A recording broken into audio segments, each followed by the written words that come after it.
Few seconds passing the last episode, a bunch of stuff happened. We discovered an anomaly on Hixar 4, which is the last planet we surveyed in the Hixar galaxy, which I think we'll start on now, and then we'll deal with the debris from the last episode. And we also have a new contact calling themselves the Confederations of Neberite Systems.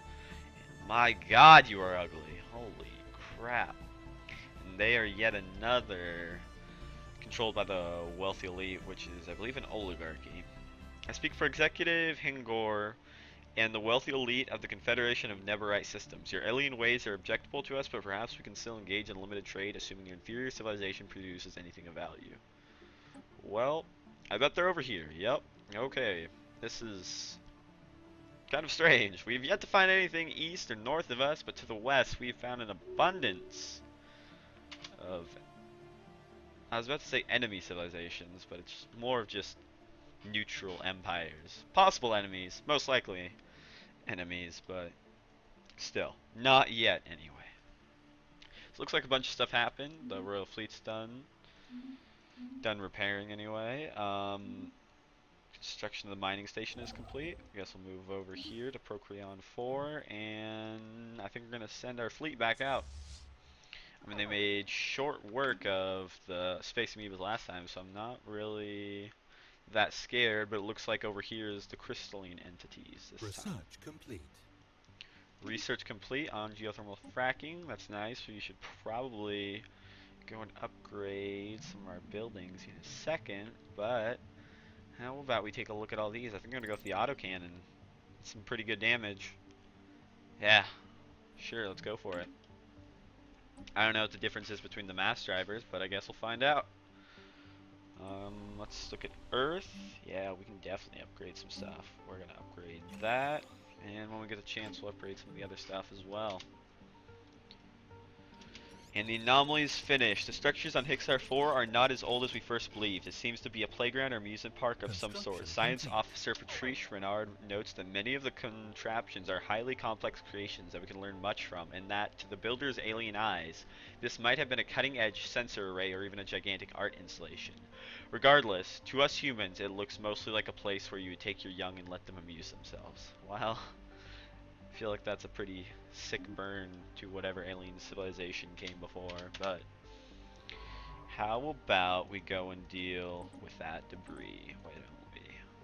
Over in, what do you mean? Oh, I see, I don't even have it selected. Well, we should probably do that. We're losing stuff. Who cares? Time project, same one. And let's go get them. We should make short work of them no matter how many of them come at us, really. Research complete. Hostile fleet engaged. No way to get out. There we go. Well, they're trying to heal, but I don't think they're doing much of anything. Sapphire, Crystal, Sentinel, Sovereignty. Situation log updated. Oh, another promising officer. I mean, our current admiral is Alexander Turgenev, and there's also Captain Fritz Wagner, the commanding officer of the HMS Walrus, served with distinction during the recent engagement that took place in the JAP system. The Admiralty on Earth, recognizing the qualities of a promising flag officer, has decided to promote the captain to the rank of full admiral. Well, shucks. Let's. Oh yeah, I forgot we had a mission to shatter these guys. Well, let's get them. The crystalline entities, redesignated as such, once it becomes clear they have more in common with animals and precious minerals, are aggressive and outright hostile to human ships. Perhaps they perceive our fleets as metallic entities, to be ousted from crystal territory by any means necessary. Our engagements have allowed us to pinpoint structural weaknesses that should, theoretically, be shared among all individual crystalline entities. Additionally, changes in levels of apparent aggression and the internal generation of power that drives their weapon-like discharge are accompanied by shifts in how the crystals break light. In essence, it is likely that human ships will eventually encounter crystalline entities in different colors and should be prepared for differences in behavior and combat capabilities. We are left with little choice but to continue to engage the crystalline entities in direct combat if we wish to learn more about them. Despite our inability to easily exploit them as a natural resource, the British Empire is, of course, unwilling to just walk away empty-handed. True that, duly noted. Crystal Kaleidoscope event. let's go ahead and find our HMS Walrus. There we go. It's a beautiful ship. Not unlike the other 15, but still, it's a wonderful ship, the HMS Walrus. That has shown distinction in combat. It's apparent. Let's see. Fritz Wagner, he has better sensor range and evasion, so he's basically useless. Um, let's just keep on with Alexander Turgenev. I don't even know if we need to keep the other guy. I guess we can keep him unless we suddenly fill up. Oh, that's interesting. These species have a gene point remaining. Well, anyway, we should be fine unless we suddenly fill up on our leaders, but we still have 3. And speaking of that, it's actually a wonderful thing for me to notice is that we can go over here to Nova Terra, and besides upgrading all these buildings, which we should do eventually, so we can give it a governor. How about we give you Eager? That's a pretty good one. We should do the exact same on Alpha Centauri Prime and give them a governor as well. We can give them, sure, that'll just make my life easier. A 28-year-old for the next 25 years, well, I'm not going to have to worry about that planet for a long time. Alright, let's see if we go back over here to Jop. We should have, yep, our Navy continuing its combat spree. I was actually wondering how much that whole point really changes. So I guess it changes a little bit. Probably the bigger the Navy, the more it would change, but let's see, we have a bunch of things. We could spend ages on that. I feel like that's not really needed. We could form Federation. No, we don't need to do that either. Could do a biolab, but I think we should do naval capacities. And I mean, we're only at half naval capacity, but when we go to fight those damn Heron Volk of the Fourth Reich, not Seed Confederation. I was tempted to say that. We're gonna need as many ships as we can get. And we're probably gonna need 2 fleets, 2 separate fleets, because they have a lot of territory, and they could probably just easily go around us. So let's repair our fleet. We didn't lose any more ships, and after that we'll be able to go to Sethelback and finish the rest of them off. So let's see, the mining station was finished in Procreon, which means we have finished everything that can be done in Procreon, so why don't we continue our efforts increasing our research at Halduis. Yeah, actually no, let's go to Obnal, because we really need some more society research. It's kind of falling behind, but what can you do? And it looks like we finished the debris. Nope, we didn't. We did not finish debris research. It's gonna be a while. Well, whatever.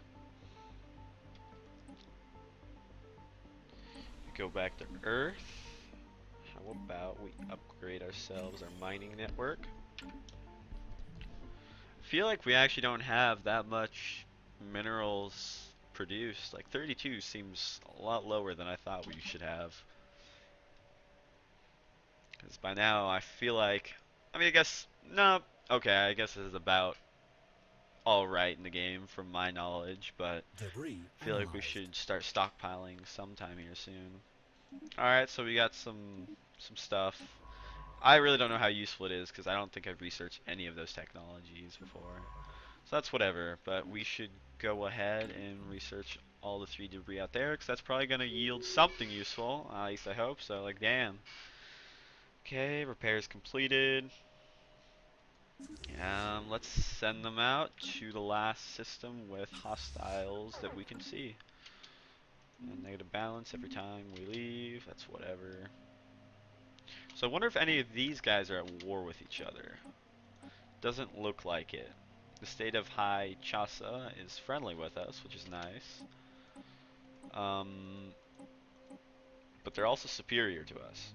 At least their technology is. The Fourth Reich, fleet power, and technology are both superior to us, so that kind of blows. But the other 2 are equivalent, so it's at least not too terrible.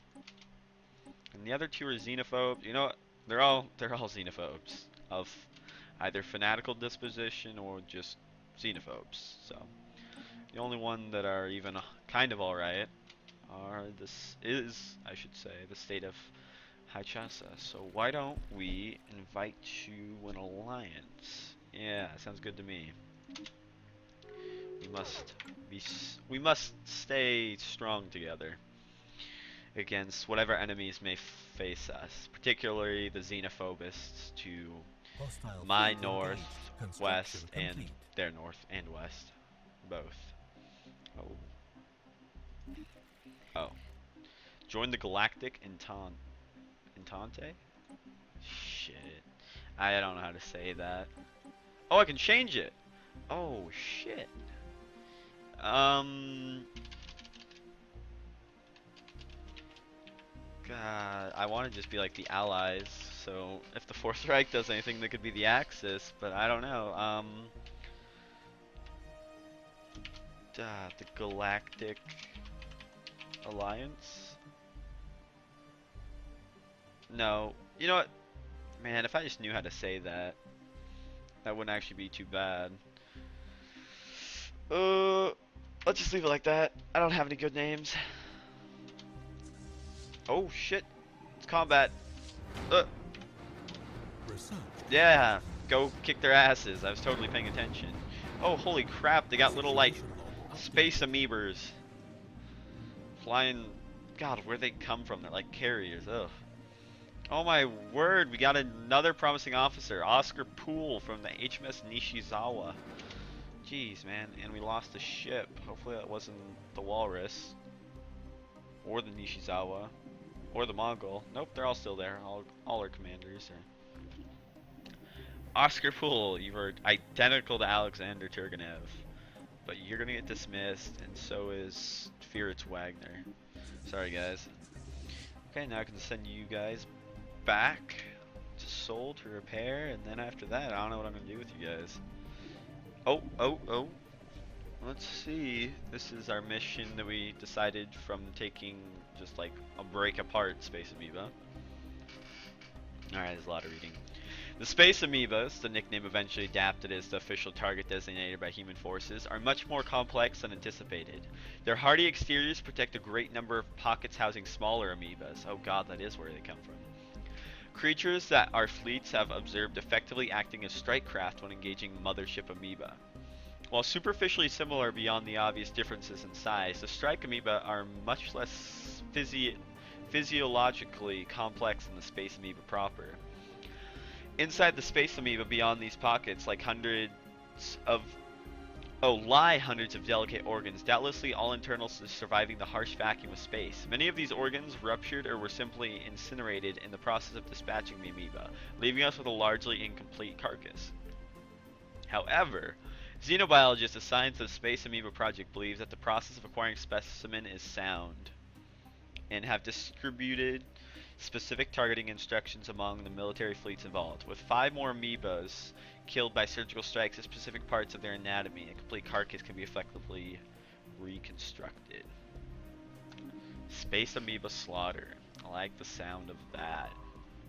Such is the will of the British Empire. Looks like our science ship and construction ship are about to be done. There we go. How about we continue with that whole research business and go over there. Oh, we have new physics research. Let's see, all these seem to be pretty useful. Cloud lightning. That's kind of nice, I guess. 40 range, that's pretty nice. 20 months? Yeah, sure, why not? We'll go for it. Attach some cloud lightning, that just seems cool more than anything. Finish blue, well, we got 30% of the way through blue crystal capacitors, which is useful, I guess. We'll probably get up to 90% by the end of all the debris we go through, so that'll be an easy tech. Whether or not it's useful, I guess we'll find out. I think we can actually find out right now, because I imagine it's from physics. Yep, blue shard, that's atrocious damage. But I guess it penetrates armor, but so does our cloud lightning conduits over here, so whatever. Guess it's pretty crappy. Royal Fleet's been repaired. So how about you guys just chill in orbit? Yeah, Sounds good to me. I almost want to build another construction ship, but I don't think I'm going to. Not quite yet, anyway. And I think with that uneventful end, I'm going to go ahead and cut the video here. See you in the next episode.